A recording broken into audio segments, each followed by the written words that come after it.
So welcome to another Empties video. This one seems like it's going to be quite long because I've let a bunch of products accumulate. In fact, you might have to let me know if it's a bit too weird to film so many product empties in one sitting. And just for some context, the only reason I have this many products is because over the last couple years, I've had a bad habit of essentially using a product down to about 3/4 and then I'd stop using it, leaving a quarter full and just sitting it on the shelf. I don't know why. It's like I had this random fear of finishing a product completely as if I don't have access to buy it again. So that's what's happened. But this year I've really focused on trying to finish products fully because I just want to dwindle down my collection as much as possible. My goal for next year is to have much more of a curated, focused approach to skincare.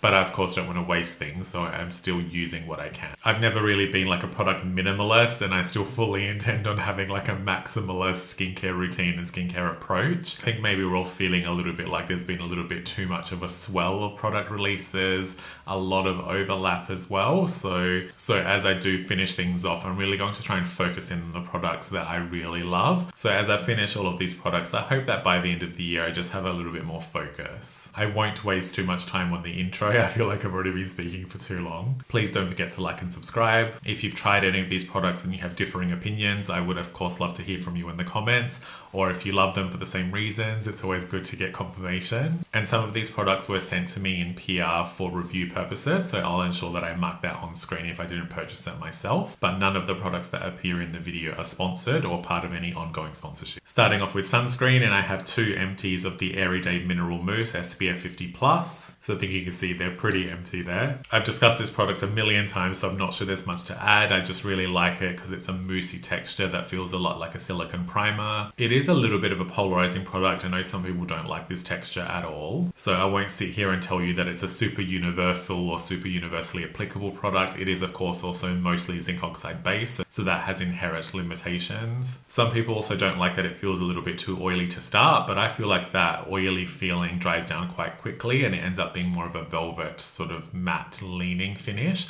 I do still set it with powder though. And potentially if you have drier patches, you might find this type of texture will cling. But I've honestly just found it to be very smoothing on the skin. And as I mentioned, it is a zinc oxide based sunscreen, but I think it has titanium dioxide and also chemical boosters as well. So really no notes. I've already moved on to a new one. I have a third one in backup. It's just always in rotation. I basically buy it whenever Sephora has a sale. Next up is another long-standing favorite, which is Build Skincare B Cream. This particular jar I dropped so the lid cracked, but the jar was fine, which is good. This is another product that is constantly in my empties. I love it. It's my favorite moisturizer of all time. It's pillowy and smooth and enveloping, but it still manages to feel quite light. So there's some sorcery going on there. And I actually think it has better moisturizing properties than a lot of rich creams that are out there. It never pills with anything, which is probably one of the standout features, is that I can trust it thoroughly. And plus it's nice that it's super affordable, and Build is a small indie brand out of Canada, so I just love that as well. I've mentioned this many times, but it does use a lamella gel structure, which kind of mimics the natural organization of components in the skin. So B Cream ends up just kind of melting into my skin in a way that's like super natural feeling and very comforting. Next is another long-standing favorite, which is Biologique Recherche Lotion P50. I actually have probably about 10% left, so I'm cheating, but I didn't want to forget including it. This is a super large size, so they do have various other bottle sizes. And this one actually took me quite a long while to get through because you don't need very much Lotion P50 to get a good coverage. And this is for sure my favorite exfoliating acid. But in many ways, I also consider it more than that. It's almost like a serum in acid, and it's very harmonizing on my skin, very balancing. When I first started using P50, I did follow the typical protocol. So Lotion P50 because peeling for 50 days. So I used it once a day, every day for 50 days and pretty much kept using it daily for a long time, or at least 5 to 6 times a week for a year and a half, if not more. So that was really able to kickstart the progress that I wanted in my skin, especially to deal with a lot of surface texture. These days I've been able to reduce P50, although whenever I stop using it consistently, I do find that my skin starts to break out a little bit more, or I notice a bit more congestion. But I'm finding it difficult to balance azelaic acid, tretinoin and P50 without stressing my skin too much. P50 can get quite strong, so it tends to be the one product that I back off the most, but then I end up always reintroducing it. Right now I'm in more of a maintenance phase with P50, so I'm only using 1 to 2 times a week, but I suspect that there'll be a point where I return it to more regular rotation. And just for reference, P50 is a blended acid, so it focuses on lactic but also contains gluconolactone. There's a little bit of salicylic acid and even some sulfur, plus a bunch of like Biologique's like signature purifying extracts. So yeah, with all that said, I don't really consider P50 so much a direct exfoliating acid. It's more like skin food in a way. Next is the hair product, which is the Cecred clarifying shampoo and scalp scrub. So a long name on that one. There's also a secondary lid that belongs on this, but I've just taken it off because it's more decorative. And then it just has this twist nozzle on. I absolutely love this scrub, and it does act more like a shampoo, which I think is why I love it. It just has like these little particles in there to make it a little bit more scrubby, but they sort of melt away without much effort. If you've used other like scalp scrubs before, a lot of them feel a little bit more pasty, and they're sometimes quite difficult to work through the hair, or at least that's been my experience. This just works like a super refreshing, clarifying shampoo. Plus it has a sweet minty scent that I really enjoy. And if you didn't know, Cecred is Beyonce's hair care line, and if you know me at all, you know I am one of her biggest fans. I love her so much. Which of course Beyonce is the reason I tried Cecred, but the reason I've kept using it is just because the products are actually super good. I use some type of styling product pretty regularly in my hair, so I do rely on these types of clarifying shampoos to be able to break that stuff down. And just it makes my scalp feel like it's been cleaned properly. And honestly, I used to just use regular shampoos for that, but I feel like a lot of products these days are becoming so gentle that they just don't have the same punch that they used to. So I'm finding that I need to find these specifically clarifying shampoos to get them to work the way that I want. The only real complaint that I have with this is the packaging is a bit rigid. So when the volume gets low, it's a bit frustrating to try and press out the product. So I hope that one day they reevaluate this plastic they're using, because it needs to be a little bit softer. Next is another hair product, and I promise I'll move on to more skin stuff soon. This is the Guerlain Abeille Royale Double R Radiance and Repair Mask. And if you can see in there, it has 2 chambers. So one of the chambers is like a creamy texture and the other is a gel that you then mix together in the palm of your hands. So there's a little bit of theatre there, and it does have kind of like a honey-like sweet scent to it that's a little bit floral. As you can see, I keep my hair quite short, so I probably have no business discussing hair products. I'm constantly cutting it. But honestly, the reason I bought this was just as a bit of a treat yourself type product. I wanted to experience the fragrance, and I was interested in this packaging dynamic. It ended up being a super good conditioner, and it made my hair feel great, but it's very expensive, and considering I don't have the type of hair where I could review it properly, I don't think you should listen to me on this. I'm just mentioning it in case you have any questions. Next up is the Philosophy Pistachio Dreams Body Wash, and I love pistachios, especially like pistachio croissants and that sort of thing. So I was super excited to see this scent profile. It was nice. I don't think they've nailed the pistachio element that well. But anyway, it really just smells like a lighter, slightly fruitier version of the Boom Boom wash. And it is a totally fine wash. I don't think the Philosophy texture is super memorable. It was essentially a normal gel with a kind of whatever lather. It's neither hydrating nor drying, just very much straight down the middle. So really just not memorable at all, and I wouldn't rush out to buy this one again. I think I bought one other scent, which is in my backup somewhere, but I actually think like the Necessaire body washes have a much nicer texture. Next up is the Sunday Riley B3 Nice Serum. This is a 10% niacinamide serum with additional extracts. They include things like resveratrol and EGCG, and even a fairly new biotech focused ingredient that's all about skin soothing. So I really like the concept of this serum. There's a lot of nice ingredients in here, and I would say it has become one of my favorite niacinamide products just because it is so multifaceted in its approach. And with these antioxidants, it's a really nice ingredient profile to use in the morning. I tend to essentially rotate Sunday Riley with Dew Deliverance and also maybe the Ordinary Pink Serum. I would say they're probably the 3 most regularly appearing niacinamide focused products.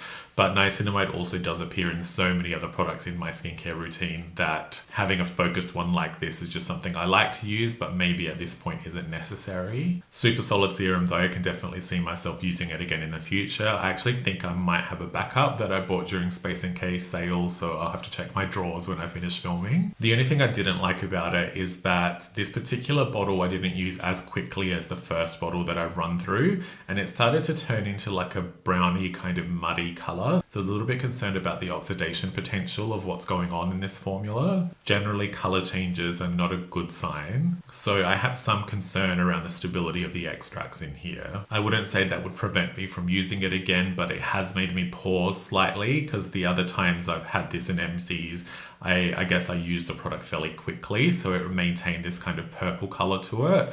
This bottle I had for longer, so it probably would have been 5 or 6 months. And by that point, yeah, the color just got to a point that was a little bit questionable. So I'm mentioning that just because I'd maybe suggest if you end up trying this is not to buy it and then keep it in your drawers for a long time, is to try and buy it fresh and use it fresh. Next up is a mini size of one of the new Biologique Recherche shampoos. I'm pretty sure the full size is a 200ml. This one is 75. And I am kind of on the fence about this because the full size price is high. I think it's like $120 or something crazy. I did really enjoy how this shampoo made my scalp feel. It did have this kind of purifying freshness to it that was really enjoyable. But I didn't find the actual shampoo to be strong enough. So as I mentioned in the Cecred shampoo, this is the type of product that has a decent lather, but it takes a lot of product and work to actually break down the styling product in my hair. So I ended up having to use a lot of the product and sometimes do like a shampoo twice to be able to get product out properly. And I think that's just not what I want to be doing for a product that costs this much. So potentially if you're using this as a general shampoo on kind of more naked hair, then you might enjoy it as a scalp focused product. But yeah, I think I prefer something with a little bit more cleansing punch. Next is the Peace Out Redness and Clarifying Mist. This was a product that I just kind of threw in cart. I'm not exactly sure why I bought it. Generally, anytime a brand says redness, I'm all over it. So it is supposed to be a redness reducing, but also like oil absorbing mist. But interestingly, they also say that it has hypochlorous acid. I did use up the whole bottle. It wasn't a bad mist. I just didn't really notice much happening on my skin. So maybe it's the type of thing if you have more like chronic acne and the oil and the surface oil is extremely noticeable, then you might have a better experience with this. My congestion issues are a little bit more mild these days, which I think tretinoin has corrected quite a lot. One of the puzzling things about this formula, and this is something that Jane the chemist has discussed recently on Instagram, is that hypochlorous acid, or at least a true hypochlorous acid formula, is kind of unstable or at least destabilizes other ingredients. So it really shouldn't be mixed with other things. And this mist is packed, but it also has niacinamide in it, which Jane says is especially prone to being degraded with hypochlorous. So I didn't notice a negative effect using this mist, which probably means that the amount of hypochlorous in this is negligible to the point that it doesn't really impact anything else going on. And oddly, they don't really tout this as hypochlorous in the normal way we see it from like Tower 28. They call it a hypochlorous blend, and they actually advertise it as being a moisturizing ingredient for dry skin, which I've absolutely never heard of in the context of hypochlorous. So what I think might be happening is they could be using some random ingredient complex that is already pre-made by a manufacturer, and hypochlorous could be a part of that blend, maybe as a preservative, and then they just sort of seen that as part of the inky and decide to use it as a call-out ingredient for marketing. So that makes me feel a bit icky because I don't think this is related to the action of hypochlorous in any way. It ended up being a little bit like using a lavender scented water. Next up is the Medicate Liquid Peptides Advanced MP. One of the main reasons I was keen to explore this is because Medicate is using a slightly more emulsion style texture, so it feels much silkier than a lot of the other products in their range. And I really liked that it uses a lot of the classic peptides, so like Matrix 3000 and copper peptides, but then they've actually added this fairly new technology in mini proteins. So from my understanding, mini proteins kind of sit in between growth factors and peptides, but they have a specific 3D structure that allows them to have a better affinity with the skin. So apparently skin cell receptors recognize it better. And one of the other benefits of mini proteins is that supposedly they're supposed to be more stable, and they can also be quite precise in their mechanism of action. So there's a lot of good things going for it. You know, lines and wrinkles aren't a huge concern of mine, so I can't really speak to the claims or benefits associated with that. I was using this more as like a preventative thing just because I really like the ingredient profile, and it has a noticeable kind of hydrating, skin smoothing, plumping effect. Next up is Bill Skincare Bee Wash, which like bee cream is one of my all-time favorite products, and I pretty much use this cleanser every single morning. This bottle is actually the old packaging. It has slightly been updated to a bit of a chunkier look, but they've also added a flip top cap, which is super convenient. B-Wash is a non-exfoliating powder to cream cleanser that feels very silky smooth in the hands and develops into this microfoam. This is just a really solid example of quite simple product design, but it works really well.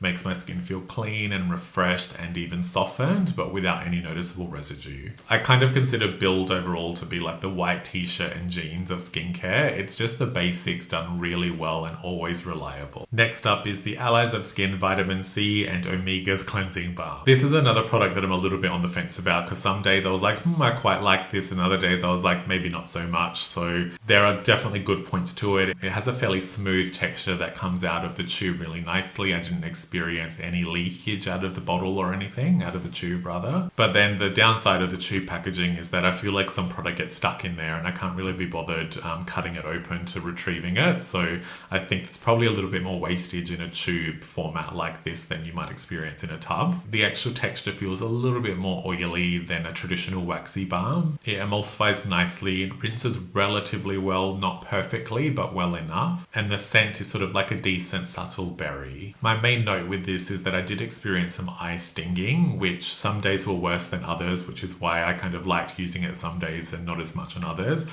think it just all depended on how close and how much product I actually got in my eyes. So originally I thought this wouldn't bother me as much because I did experience the severity of the eye sting differently. But ultimately there are so many cleansing balms out there that don't make my eyes sting. So then at the end of the day, I sort of decided, why would I want to put up with something that stings my eyes at all when I have options that don't do that? So this is a decent product. I know some people don't experience eye sting, and eye sting in general is quite a personal experience. So I'm not saying that you shouldn't try it, it's just something to keep in mind, and it didn't exactly work out well for me. Next is the Deviant Skin Cleansing Concentrate, which is a long-standing favorite, and I'm pretty sure that Caroline Hirons introduced me to this brand. They're a small indie brand from the UK. Now this balm does not sting my eyes, so it's a perfect example of a product that I can use happily without any issue. They have a green one that smells more like grassy and woodsy, and then they have a blue one that's more like floral and medicinal. The performance of them is very similar and the quality of oils is really high in both. I tend to prefer the scent of Blue Tansy, even though it's an acquired scent. I just can't remember what this was, so I'm sorry, but they do work exactly the same in my mind. It is a super luxe texture, and I describe it as being very delicate. It's like the oil of this barely holds together.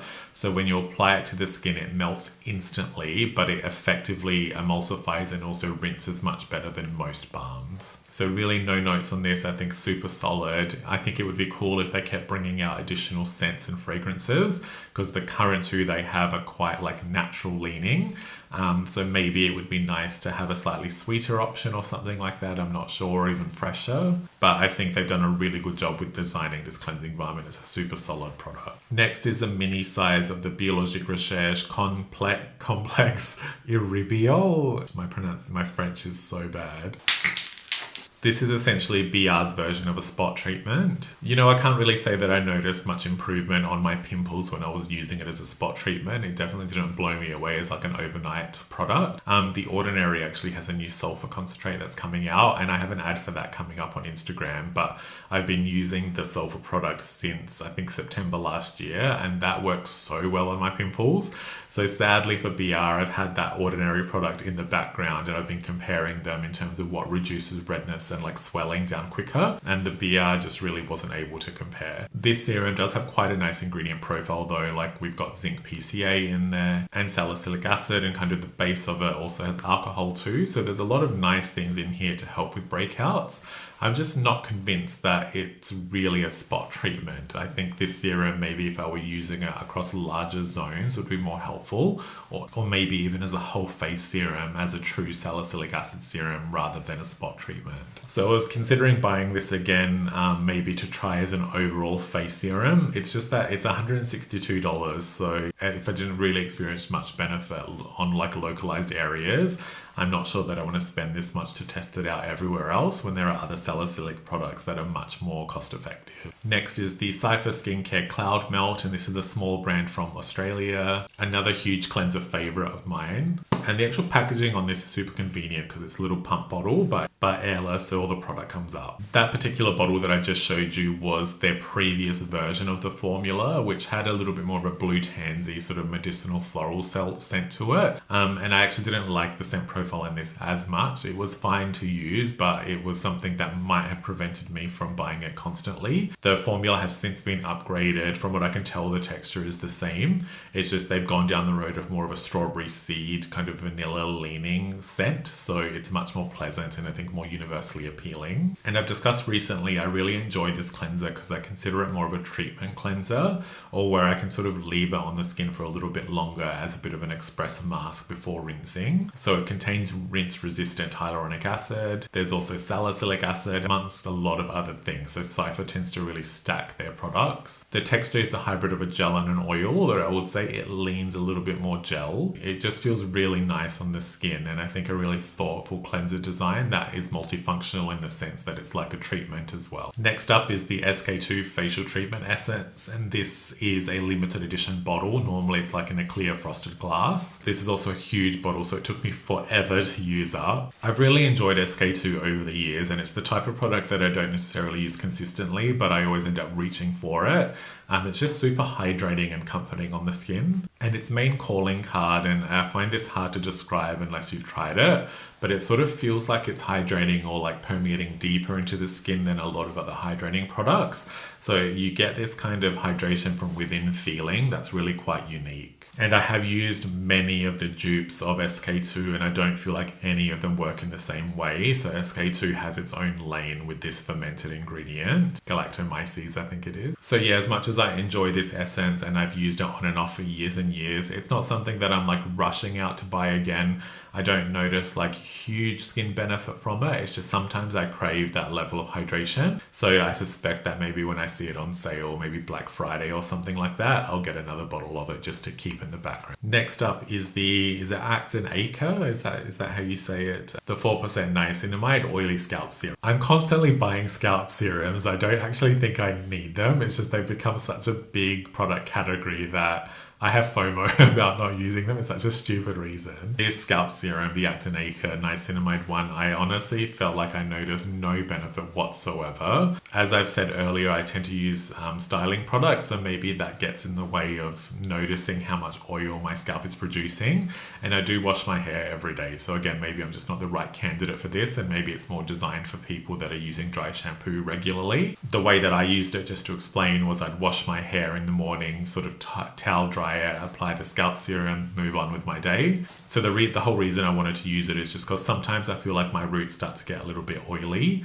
But in the whole time I was using this bottle, I really couldn't pick up or notice any variation in the way that my hair was behaving. So as I said, I'm not sure I'm the right candidate for this. Maybe it's more for people that don't wash their hair so frequently.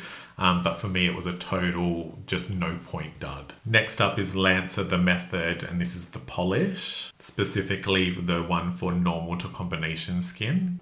Now, this particular product has a few memories tied to it for me. First of all, the whole Lancer method, I used to read about in magazines quite often. I feel like it was very tied to Hollywood, like beauty secrets. This is long before social media was a thing. So I was always curious to try this product because I had that kind of nostalgic tie to it. I found myself in Los Angeles a couple years ago now, and I spotted this product on the shelves at Nordstrom, which in that moment I thought was perfect because I was like, I'm basically in Hollywood buying a Hollywood product. So it was just like the stars aligned, and I was like, now is the time to try. Although I'm pretty sure I bought this from the Grove Nordstrom location, which is not exactly Hollywood, but close enough. And funnily enough, I was with both Jane and Alison, who Jane is a chemist and Alison is a packaging specialist. And they were both kind of side-eyeing me because they were like, what the hell are you thinking buying a glorified St. Ives, which is essentially what this is. And truthfully, I guess they were right. This is such a rough, scratchy, intense physical scrub. It's almost like using sandpaper. Now, I don't mind physical scrubs. I actually like to have a physical scrub in my rotation that I use a couple times a month. And this did make my skin feel extremely smooth when I used it. It's just the level of intensity. Like, I'm pretty sure they market this to be used very regularly, if not daily,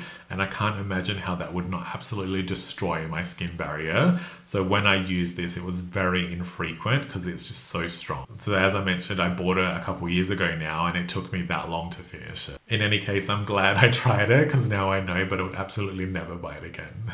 Next up is the Loopha Broadleaf Body Wash, and this is one of the Deviant brands. I also had an empty, I think, of the Chalk fragrance not long ago, and Broadleaf I just started using more recently. Broadleaf is quite a green scent. It sort of reminds me of like forest vibes, but to me it has a bit more of like a cleaning product, a car air freshener vibe to it. So I didn't super love it as a body wash. I know some people do enjoy it though, and of course fragrance is so personal. When I first started using the Loopha products, I hadn't really noticed, but the pump mechanism on them is really bad, and I filmed a dedicated YouTube short / reel for this. Basically this bit here, when you press it down, it takes forever to come back up so it's such a slow and tedious product to use, and I feel like I'm waiting forever for product to come out. That's just one thing. You could probably forgive a slow pump, I guess.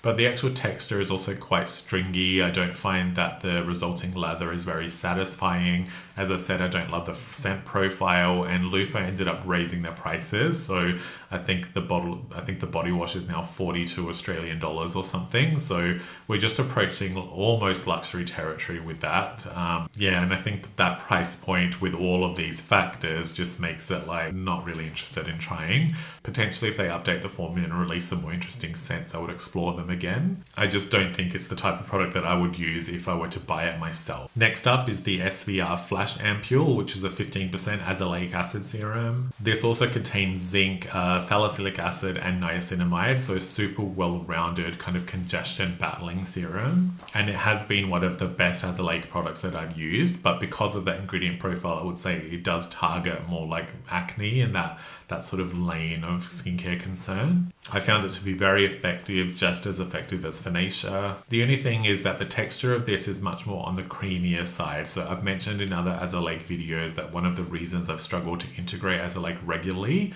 is because the textures are always a little bit heavier and more commanding, whereas I'm a layerer, so I like things to be really weightless as much as possible. So even though I really enjoyed the initial process of using this product, after a while, it just sort of started to naturally drop off because I found that I was having to like focus on how to integrate it. But this isn't really an issue of this product specifically. I think SVR have done a much better job at like lightening the texture. It's creamy without being too overwhelming. It's just azelaic is difficult and tends to be quite pasty across the board. So I think this is a solid product. If you come across it, it is definitely worth trying, especially if you have acne. But as I've also discussed recently, I've ended up moving on to the Regimen Lab Azelaic Advanced, which is a much more watery texture, and I have a much better time integrating it. So SVR is solid. I've just ended up moving on to a different brand. Next up is the Ordinary Sacramised Ferment Milky Toner, and I actually think this is a super solid release from the Ordinary. This product leans quite watery, so although there's a moisturizing feel to it, it's definitely not overpowering.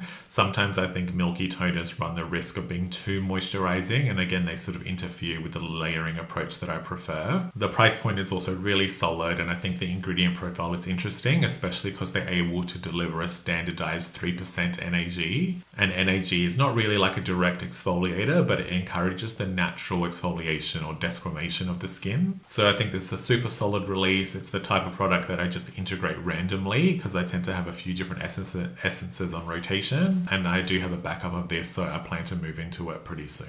Next is the Guerlain Foaming Facial Cleanser, which comes in one of those self-foaming pumps. Guerlain is a relatively small French brand, but I believe they were acquired by Shiseido, and just all about like healthy skin bacteria and that whole story. I really enjoy Guerlain. I think the product design is very thoughtful. It is, of course, designed to be quite gentle and work with the natural kind of affinity of the skin. because the whole point is that they're respecting the skin microbiome. This particular cleanser is not especially memorable, it's just a good gentle cleanser. But Guerlain used to actually be stocked at Mecca stores here in Australia, but they've since left the stores, so I don't have easy access to the brand anymore. And this cleanser was not really memorable enough for me to seek out and order it from overseas. So again, if I saw it on the shelves, especially if it's maybe on a sale and I'm in the market and I was in the market for a gentle cleanser, I would totally be happy to use it. It just didn't stand out in any particular way. Next up is the Ordinary Salicylic Acid 0.5% body serum, which is quite a large amount of product. Yeah, it's 240 mils. I think the concept behind this product is really cool, and the price point is also super solid, especially considering the volume. And it does have a fairly light and watery texture, so that's also quite nice. I did finish the bottle, but I think ultimately after using it up, I didn't really notice or feel like it was strong enough. I'm not sure that 0.5% salicylic acid is that helpful in the type of routine that I use it in. Typically, these types of body serums I might use 2 to 3 times a week, and I suspect to get best benefit, you might need to be using this more regularly at that type of concentration. So yeah, this is not a bad product. I just didn't find it powerful enough the way that I need it to be, the way that I use it.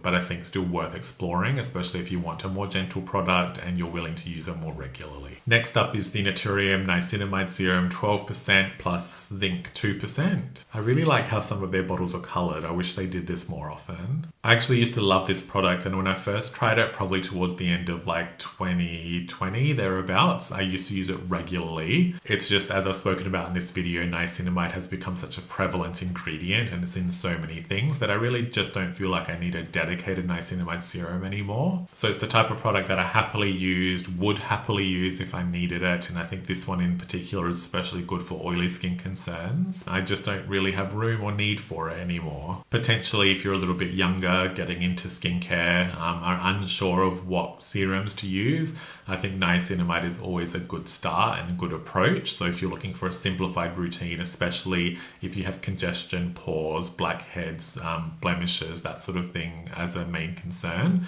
then this is a good serum and affordable price point. Just as skincare products have evolved and as niacinamide has become so common, a lot of these dedicated products have become less relevant. Next up is the Ceremonia Acai Style Refresher, and that comes in like a spray bottle. I didn't really have a particular reason for using this. It's just that I used to use just water in a spray bottle to kind of wet my hair pre-styling. So I ended up thinking that maybe using a fragranced water would be better. And this product is basically that. It is like using a fragranced water that has a tiny like 5% styling capability to it. And I did find it quite handy in terms of refreshing my hair. So sometimes later in the day, if my hair was starting to get a little bit crinkly or stiff, I just spray a little bit in and will make it feel like the start of the day. So that's quite nice. It's super weightless mist. It works really well. I would absolutely use this again. In fact, I might even already have a backup. I'm not sure, but it's definitely one I'd consider using for sure. Next up is the No. 1 de Chanel Revitalizing Serum, and this is their Red Camellia collection. I actually really enjoyed using this one, and once I emptied that bottle, I actually jumped on the website to order another one, but then I decided to pause because I've got their Hydra Beauty Serum in rotation and also their Lair Lift Pro. So I figured I'd do the responsible thing and use some of the other products I have before deciding which Chanel serum I like best. I did also cheat a little bit because Chanel ended up launching the Red Camellia Mist, which is supposed to be like a serum-like formulation, but just in a mist format. So I was able to sneak in that Red Camellia that I wanted, but in a mist instead of the serum. Essentially, I consider this product an antioxidant serum. So it's something that I often suggest maybe instead of a vitamin C if your skin can't tolerate it. I just happen to really like the texture of this. It's like a soft gelled feeling that makes my skin feel quite cushioned. And I like the sort of floral fruity scent that it has. So there were just a few more cosmetic reasons that I liked using this, but I also do trust Chanel's plant extracts. So I'm always interested to see what they've got and keen to integrate some of their products in my skincare routine. So I wouldn't say I saw like remarkable skin benefit. This is very much the type of like skin maintenance or skin protection product. I already spoke about Lotion P50 earlier in this video, and this is slightly different because it's P50 1970, which is the original formulation. The 1970 edition is specifically sold, I think, in the United States. The rest of the world has moved on to what is now the standard version of P50. So a lot of US people really hold on to the 1970 version. The reason that it's considered a little bit more special is that it contains phenol, and when you apply it, it gives your skin this kind of burning sensation. And it used to make my skin quite red and inflamed for a few minutes and then would quickly settle down. And on top of that, there's also this like numbing feeling. So there's a lot going on when you used to apply the 1970. It also happened to smell like gasoline, which was like, I don't know why people gravitated towards that, but they did. I personally always preferred the updated formula, which is the one that I spoke about earlier in this video, because I think it has a true skin balancing and skin harmonizing effect. 1970 had decent theatre to it because of the phenol, and ultimately it's still an exfoliating acid, so it had a nice skin effect. I just never noticed more benefit from 1970 than I do from the current version. Now, I'm pretty sure Biologique have discontinued 1970 in the United States, so it won't be long before we're all just using the same one anyway. And I ended up buying this one at their Melrose Place location just as a bit of a souvenir, I guess. The sort of numbing, burning sensation is kind of fun, but certainly not something that I would want personally consistently in my routine. So I'm happy to see that we still have the regular version. Next up from Biologique is one of their newer serums, which is their Projet Skin kind of anti-aging serum. I like that they made it red. I think that's a nice packaging touch. Actually, I really enjoyed integrating this serum, but it's another type of preventative serum where I didn't see like immense immediate skincare benefit. The whole concept is around senescence and kind of cellular longevity, and it's targeting proteins in the skin, and it's very sciencey. And I actually got to go to the Gold Coast on a formal media presentation for this, and they flew down like a doctor to explain it and the mechanism of action. So it was a very like big and serious release. But the price point, it's like I think $388 for a full size, and for that amount of money, to just trust that some of these ingredients are getting in the skin the way they need to, that's a lot to ask. So I think if I were rich and I lived in the south of France and I had a yacht, I would absolutely use and love this serum, and I did love using it, and I'm really thankful to BR for letting me try it.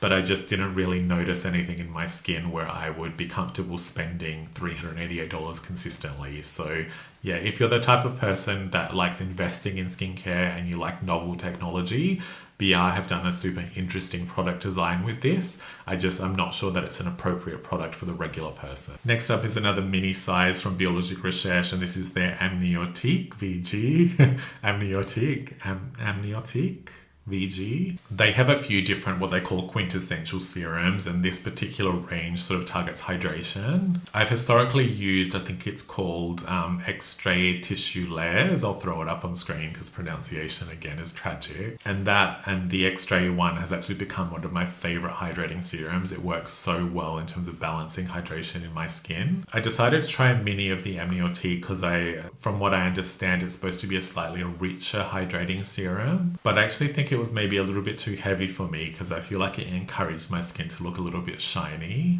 And I do think that maybe the Amniotique serum is a little bit more like directly hydrating of the skin surface. But the reason I like the Extrait serum is because it feels like it's happening a little bit more deeply. Funnily enough, a lot like the SK2 facial treatment essence. So the BR serum and SK2 kind of offer similar benefits in that way. And maybe part of the reason I've sort of weaned off using SK2 is because I actually really enjoy this BR serum instead. So yeah, I don't think I would repurchase Amniotique, but it could be the type of serum that leans more into dry skin territory, where I'll say I'm more oily leaning. Also, I'm sorry if you keep seeing the lighting change. I've been filming for so long that I can notice that the sun is doing weird things. Next up is another serum from Biologique, which is the Dermopore serum, and this is one of their full sizes. This serum is designed to help skin control shine and also help with pore size. I did enjoy using this serum, and I found it more useful during the warmer months. just to help balance out congestion and oil production and that sort of thing. But it's another case of where ultimately I don't think I can justify the price point. It's $250 for 30 ml of product. So potentially this were more in like a toner format. It was like 100 ml, 150 ml, and I could just splash it on as needed. Then I'd be much more on board. But as a dedicated serum with honestly quite a simple ingredient profile, I liked it, but just again, I'm not sure I liked it for the cost. Next up is the Murad Blemish Control Spray, which is similar in concept to the ordinary body serum, and this also contains, I think, 0.5% salicylic acid. This one feels a little bit more spicy because it also has alcohol in it, but it's another situation where I ultimately found it a little bit too gentle. So because this Murad product is quite pricey, I actually think the ordinary one would be a better approach because you get more volume for a much lower price point and kind of similar active ingredients. The marketing of this Murad spray sort of suggested that you can use it up to 3 times a day. So again, I suspect just because I was using these products only 2 to 3 times a week, that level of salicylic isn't quite strong enough for the way I need it to be. So with the experiments that I've been doing with these salicylic products, I suspect that I might need to explore maybe glycolic or something with a little bit more punch that I can use less frequently. The spray nozzle was convenient on the Murad. They tout it as like a 360 sprayer. I didn't really find that it worked that well as a 360 spraying mechanism, but it was certainly good enough. Next up is the Mimtique Makeup Remover Balm, another cleansing balm in a tube. And this is another one that I actually prefer over the Alize of Skin. Now, having said that, the Mimtique Balm actually has a lot of issues. It's very prone to leakage. When it comes out of the tube, it sort of comes out in a slush. It was super grainy where I could visibly see the kind of waxy parts of it. Despite all of these issues, I still ended up really enjoying it because ultimately, although it has kind of maybe some questionable stability, it still functions well enough on the skin. The main reason I enjoy it is because the texture of this is super rich, like much richer than I've experienced in a very long time. It's almost like applying a heavy layer of like cooking oil on your skin, which I know doesn't sound super appealing, but actually feels quite comforting when you apply. But the real standout feature is because of the thickness, I was convinced that it would be very difficult to remove, but this actually emulsifies and rinses really nicely. It still leaves a little bit of a moisturizing feel, but not an annoying residue, and I can just move on in my routine very quickly. The scent profile, I think technically it's fragrance free. To me, it has a little bit of an almond extract marzipan smell, which maybe not everybody will like, but I happen to enjoy. And I actually do think that I will repurchase this at some point, especially now because it's sold at Space NK. Next up is another Biologique Recherche product, which is a mini of their oxygenating mist. As you can see, I went through like an obsession of Biologique, and they're one of my favorite brands, and I think they have some super solid products. It's just I wish the price point was lower across the board. That mist is a little bit more of a prep step product. I used to use it before P50, or I'd apply a little bit on a cotton round to kind of dilute the severity of P50 a little bit, so I actually enjoyed using it. It's essentially an antioxidant mist with skin soothing properties. I'm pretty sure though that it's undergoing reformulation, so there's probably no point in speaking about it. It is very, very expensive again, so I wouldn't rush out to buy it, but depending on what happens with a new version, that might be enough to attract me. I'm not sure, we'll have to see. I also like that it was housed in that aluminium container because it felt quite cooling on the skin, and I'm pretty sure they use it very regularly during their facials, which is the first time that I experienced it. Next up are the 2 serums from Plated, which is an Exosome brand. One is their regular version and one is Intense, and I finished one of each. I recently discussed these in a fails video, so I probably don't need to repeat myself too much. But basically, I just really didn't notice any skin benefit with these. So I applied it. It was a little bit like using a hydrating serum. I was hoping that I would see some redness or inflammation reduction, especially across the 2 bottles, but it just did absolutely nothing. So yeah, I'm really not sure that I'm very much on the Exosome train, but I guess we'll see how this technology and field develops. For right now, it's not something that I'm very interested in. Next is the Remedy for body bumps, like body lotion.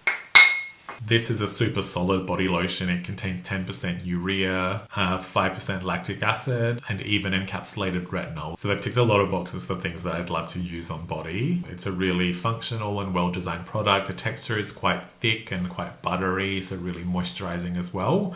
But I didn't notice any weird or uncomfortable residue. This is one that is definitely on my radar to buy again. I just have a few other body lotions in rotation. So once I get through them all and decide which ones are my actual favorites, favourites, then I'll revisit this category, but I think this is super solid and worth exploring. Next is the Panoxyl, if that's how you say it, 10% benzoyl peroxide acne cleanser, or acne foaming wash as they say. That's a super great cleanser, and I ended up buying it on iHerb, a really like well-made benzoyl peroxide cleanser. In the end, I ended up finding 10% benzoyl a little bit too high, so since using this, I've moved on to the Cetaphil, which I think is 2.6%. That works out much better for my skin. But I think the Panoxyl is a really solid product, so if you have more chronic acne, it would very much be worth exploring. Next up is the Ceremonia Weightless Hydration Shampoo. This is another product that I just found too gentle and not strong enough to actually break down styling products, so I had to use so much to actually get anywhere with it. But to be fair, this shampoo is marketed more for thin or like fine hair, which I wouldn't really describe, my hair to be. It tends to be quite thick. So I ended up just kind of adding to cart because I use other Ceremonia products, but I don't think this was an appropriate fit. But as the name of the product suggests, if you have fine hair, you might enjoy it. Next up is the Briogeo Detox Shampoo, which has an interesting kind of charcoal looking texture. But this is another case of a shampoo that I just didn't find strong enough, or maybe because I really love the Cecred clarifying shampoo and I'm constantly comparing things to that. A lot of these brands which kind of lean more in the clean skincare realm, they're probably just unwilling to use strong enough ingredients to make super effective products. So I don't know what it is, but yeah, the Briogeo was fine. I just needed again to use a lot of product to get anywhere, whereas I don't find that I need to do that with other brands. So yeah, this is just too expensive to keep using when I'm not quite happy with it. But another case where if you're more scalp focused and you don't use as much styling product, then I'm sure you'd be happy with it. Next up is the Biologique Recherche Micellar Water, which as you might know, I'm in the habit of using micellar water as like a leave-on toner, especially with formulations that are a little bit more complex. This is another product that I'm on the fence about. Some days I really liked using it and other days I didn't. The texture is a little bit heavier, so the viscosity of the micellar kind of leans a little bit more gelled. So it will take a bit longer to absorb in the skin. But it also had this subtle minty sensation. I'm not always in the mood for the minty effect. There were some days where I just really didn't want to use it, and then I'm not sure that's a good sign in terms of keeping something in rotation. Honestly, it reminds me a little bit of the La Mer micellar water as well. Just that one feels a bit more watery and isn't quite as gelled, and I don't notice the kind of refreshing sensation noticeable as the Biologique. So I think between the two, I'd probably lean towards the La Mer option instead. Next is another Guerlain product, and this is their hair cleansing cream. I've used several bottles of this and used to love it. It's another product that is very gentle because it's so creamy. They kind of market it, I think, as being able to use as a shampoo, but ended up using it as a conditioner. So in that step, I really enjoyed it, and it really helps with like balancing the scalp. But as I said earlier, Guerlain is no longer sold in Australia, so I just can't be bothered really seeking this out overseas. But if they do come back and are sold somewhere else, then I'll happily use this as a conditioner because I think it was a really good quality product to help with like microbiome stuff on the scalp. Next up is the Darphin Intral Micellar Toner. I actually quite enjoyed using this one. It does have more of a watery texture, so it's super easy to layer, and I felt like it absorbed really well. And it has a bunch of Darphin's signature soothing extracts. The only thing with this one is that I found the fragrance a little bit overpowering and it would linger. So when I'm using a micellar with fragrance, which I don't mind, I do just prefer that fragrance to dissipate a little bit more quickly. But the Darphin fragrance tends to stick around. So although I enjoyed using this, I think maybe I'm going to try a few of the other brands that I have in rotation and then decide at some point if I want to buy this again. Next up is the Aubergine No. 2 toner. This is, I think, quite an old school product. It's basically a balancing witch hazel toner. Another product that I enjoyed using because it gave me that refreshed skin feeling that I'm constantly looking for after cleansing. But as I've discussed in this video, because I've ended up using micellar waters as a toner and they're able to give me that refreshed clean skin feeling, I don't necessarily need to rely on like witch hazel style products anymore. So ultimately this was decent. It's just become a little bit more redundant in my skincare routine. Aubergine also overall isn't a particular brand that I'm drawn to, and I do think maybe the product design is a little bit old school. Speaking of micellar cleansing waters that I leave on, and actually this is not a micellar, sorry, this is just an ionized cleansing water. and specifically it's the Bully Ionized Cleansing Water number 2, which is more for oily skin. But this product feels just like using water, but it still has this refreshed sort of clean feeling to it. And I think of it like a micellar water, but it doesn't actually contain surfactants. The whole concept of the cleansing in this is around the minerals that are included. Now, Bully also makes a dedicated micellar lotion, I think they call it, which I've bought instead of this just to try. I'll definitely end up using one of them, but I'm not sure which. And Bully is just such a whimsical brand to explore, and I love their packaging, though I do suspect that I'll go back to the ionized cleansing water at some point, because this is really the brand that kickstarted my love or exploration into cleansing waters as a toner concept. Next up is the Ordinary GF 15% solution, which is a growth factor serum. Truly such a good price point, and I think a really good entry point into the world of growth factors. As I've said earlier in this video, my concerns aren't really lines and wrinkles, so it's hard for me to assess that stuff, and that's really what these products are targeting. But in terms of my own use with it, I did find it super hydrating and plumping, and I think it's just a really good product design if you're interested in growth factors. So the way that I sort of figured it in my head is that it's a moisturizing serum with potential benefits. I'm not super loyal to peptide or growth factor products because, again, it's something that I'm using more for prevention. I can't speak on this topic with much conviction.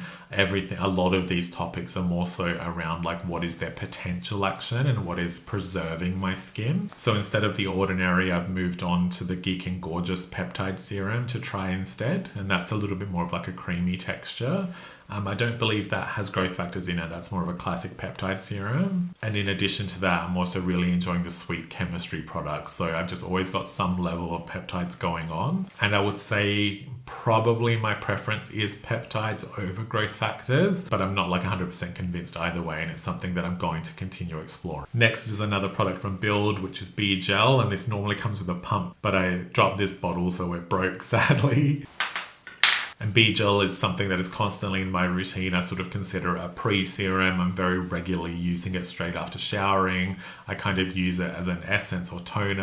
I sometimes use it as a hydrating express mask. It's just a really nicely made humectant-based serum. And the kind of blend of hydrators is, I think, a little bit more thoughtful than a classic hyaluronic acid serum. So there's ingredients in here that are both humectant focused, but also osmoprotectant. So you get this kind of water attracting function, but then also water preserving as well. And I really like that the texture's unique. It comes out like a gel, but then when you apply it, you sort of get this watery burst, splashy feel to the skin. And there is a little bit of a wet skin feel to start, where it's sort of swelling the skin surface immediately, but then it absorbs into a weightless skin feel, and then super easy to integrate with other products as well. When I think of Build, I always think of weightless layerable textures, which is very much my own skincare philosophy. And that's why Build is so beloved, because I think the way they design products is just the way that I would want to design products. And that has become the signature of the brand, and I can't imagine my skincare routine not having Build in it. Next is the Naturium Multi-Peptide Advanced Serum, and this is, I've used several bottles of this, a real favorite. This features Azurylene Amplified, which is one of my favorite conceptual peptides for lines and wrinkles. Also encapsulated copper peptides and ferulic acid. This is definitely one of my favorite peptide products, and a large part of that is related to the texture. It has a sort of silky emulsion texture that I find really smoothing and just really comforting and plumping on the skin, again without being heavy, so another weightless style product. I think the way that I've started to integrate peptide products in my routine is I tend to prefer them when they're based in this milky emulsion format, because I tend to use them as the last serum in my routine. But this is a situation where I just sort of chop and change peptide products, and I always go back to some, move on to others, go back to them again, that sort of thing. The Naturium one, though, has been very consistent, and as I said, I've already used several bottles. Next up is the Glow Recipe Avocado Ceramide Recovery Serum. Now, in general, I'm not the biggest fan of Glow Recipe. I find them a little bit gimmicky with the whole food storyline of ingredients, but I know some people enjoy the packaging. I find it a bit bulky, but I can see why people would like it because it's quite fun and colourful. So they just come across a little bit too flashy without much substance for me. This serum was a bit of an exception though, and I really enjoyed using it, especially initially. In fact, I think I probably used 2 to 3 bottles, if not more. This was the last remaining one that I had in backups. The reason I gravitated towards it, and probably the reason I kept using it, is because when this came out, like milkier serums really weren't that common. So a lot of serum textures were quite watery or gelled based. So yeah, having a milky style just hadn't really started to become super common in the skincare space. And I found that this helped a lot with like dehydration and dryness. So I was using it alongside tretinoin, especially in the mornings, and it was a good serum fit for that. But these days, there are so many more serums around, especially ones that do have a creamier, milkier texture. In fact, I just mentioned the Naturium a moment ago, which is a more interesting ingredient profile. So while I enjoyed using this Glow Recipe serum, and I suspect I would be happy to use it if it was still around, I just have no reason to keep buying it anymore. Next up is the Equal Reaction Fading Serum, and this is a relatively small brand with actually really good price points. This features niacinamide at 5% with a bunch of other like antioxidants and skin brighteners in a jelly format. This was very easy to integrate, very easy to use, basically feels quite visible on the skin. Although I kept it in my routine because niacinamide I tend to always have floating around somewhere. It's the type of serum and like the ingredient design that doesn't necessarily like target the issues that I'm focused on. I would say the Fading Serum like leans into the category of more pigmentation fighting, for example, whereas I'm more focused on rosacea and redness and inflammation. So I happily use this. It's just ultimately not the type of product that fits in what I'm looking for. Next up is the Ordinary Soothing and Barrier Support Serum, or sometimes known as the Pink Serum. This is a standout product from the Ordinary and I absolutely love it. I'm sure that I've used a few bottles of this as well. I very often use it to help buffer retinoids just so that they don't land as strongly on my skin. And it just has tons of ingredients to help with skin calming. I would say in a nutshell, this is based around the concept of being a niacinamide serum, but it also has other favorites, so things like Aquoxyl and also glucoside. So it's just a really well-rounded and packed product. Very much hitting that anti-inflammation, dehydration focus that I really look for in skincare products. So I have no real notes, no complaints, nothing to add. Maybe if I was being nitpicky, I think maybe this texture would be better served in like a pump format instead of the dropper, but I definitely have backups of this and will happily keep using. Next up is the Neod Copper Serum, very much a signature product of Neod and even Deciem as a brand. I have such a strong like affinity and I guess memory towards this product because before The Ordinary came out, I used to watch Nicola Kilner, who was the CEO of Deciem, on TV shopping networks just to learn all about the science of skincare. And Deciem and Neod at the time was such like a refreshing voice. I just have so much love for them because of that. And I used to use like religiously when these first came out, the Neod Copper and the Neod Hyaluronic. Those two products were pretty much my whole routine for like a long while. And it wasn't until a little bit after that that The Ordinary launched and then social media kicked off and then all the other brands came out. But yeah, Neod was like, Neod owned my face for a long time. I still think this formula is quite modern. The texture is very light. It's almost like just using water. I would say though that over time I've just become less reliant on copper peptides. They're still things that I'm happy to see in products. It's just because I use acids and azelaic and tretinoin and urea and ectoin and so many other things, copper peptides aren't necessarily like a laser focus that I have. But generally I use maybe 1 bottle of the copper once per year or thereabouts, just kind of as a maintenance thing, because I do find this product really well designed and quite exciting in terms of its approach. It's the kind of thing where maybe if you have sallow skin or you feel like your skin is just flat and lacking kind of vitality, then the copper peptides could be something to explore, or maybe if you're not able to use retinoids for whatever reason. Second to last, and we're almost at the end, is the Violette Sailor Cream, which is actually a really big tube. It's 93 ml, so almost like using 2-in-1 essentially. Now this product has been quite confusing to me because there was a time in my life where if you asked me, I would have named this as a favorite moisturizer. There were definitely several months there where I used it almost daily and I loved it. And part of the reason I loved it so much is because it has this silken texture that feels like a primer, which I've said that a few times before, but I tend to like the feeling of like a barrier cream, but I want it to be really lightweight. And that's what this Violette delivers. It's just a super pretty formula. Over time though, as I was starting to integrate it back with other products, I find that it would be like prone to pilling. So I just started to get a bit nervous when I was using it, or if I ever wanted to try a new serum that I hadn't used before, I really didn't have the trust in this Violette product that it wouldn't cause a conflict. So although I very much enjoyed this product design, I just can't trust it enough to not cause issues with other products that I'm using. And ultimately, when weighing up B cream versus Violette, I still prefer B cream. I would still reach for that more often, more regularly. And B cream I can use morning and night. It never pills. I never have to worry about it. So there's just no reason to keep using a product that makes me pause when I already have a product I love that I know is perfect. And to finish off this extremely long video is Clinique Take the Day Off Cleansing Balm, a cult favorite at this point.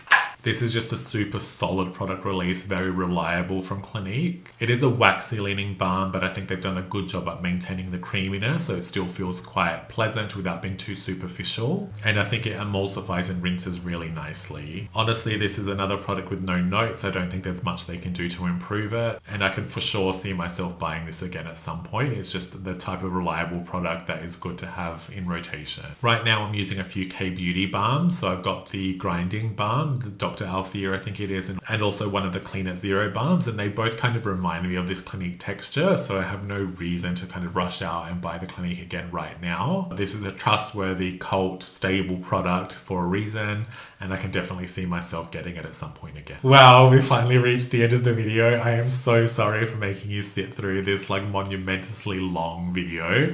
And I know that I don't have the most vibrant personality, so I'm sure it hasn't even been that interesting to watch. But if you did stick with me through to the end, thank you very much. I genuinely appreciate it, and I'm going to try my best to ensure that I don't allow my empties to get this out of control. I think I'm going to aim for around that 15 product mark before filming, and that's more than enough to discuss in one sitting. When I film empties, I actually try not to write notes, well usually, but because this video was so long and I had so many products, I actually sat down yesterday and wrote notes to prepare because I was trying not to repeat myself too much. I literally ended up with like 12 A4 pages of notes, and I mainly just hoped that the video was somewhat useful, that some of the points I made were helpful, and that I wasn't too repetitive. With skincare, it's sometimes hard to describe things that have overlapping function in different ways, because sometimes it's a case of using it and these textures are so similar, but really minor variations make or break a product. So with all that said, please do let me know if you have any questions. I'll be happy to answer them as best as I can. If I haven't already said it, please don't forget to like and subscribe, and I'll see you in the next video.